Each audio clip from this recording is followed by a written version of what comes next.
I want to thank the National Press Foundation. First of all, thank you to the National Press Foundation. This is terrific. I also want to thank the National Press Foundation for giving me this award. You do a great job in providing educational programs for young and aspiring journalists from this country and around the world. For 50 years, the National Press Foundation has promoted excellence in journalism through prestigious awards and training programs, providing thousands of journalists around the world with insights into the most complex topics of the day, at no cost to the reporters or their newsrooms. NPF fellows make an impact, and 2024 was no exception. Journalists of color from across the country joined NPF's year-long Widening the Pipeline Fellowship, getting advice from Pulitzer winners and trailblazers on investigations, podcasting, and other skills to make themselves and their newsrooms stronger. You go in there and know you're going to be just as good, if not better.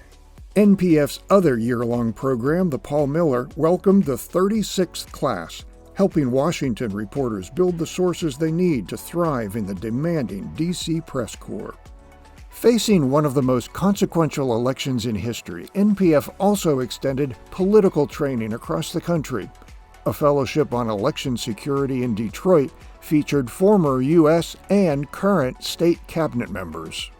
This was one of the best experiences I've had in a really long time. I got a lot of great, very specific story ideas and a lot of general knowledge.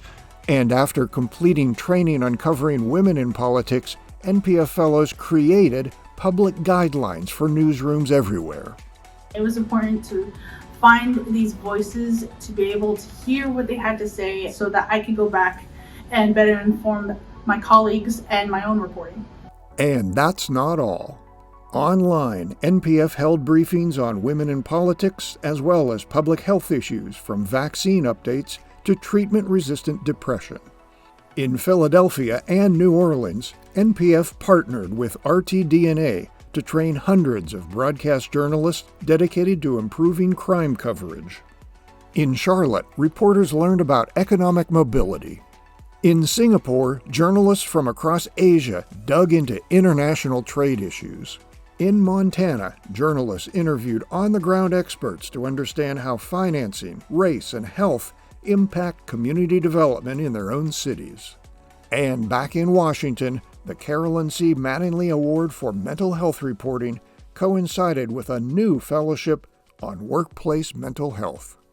Out of these trainings, fellows produced thousands of stories and broadcasts, each one contributing to a better-informed public. There's something really refreshing about being in a room full of journalists, just so many people who are curious and ready to learn.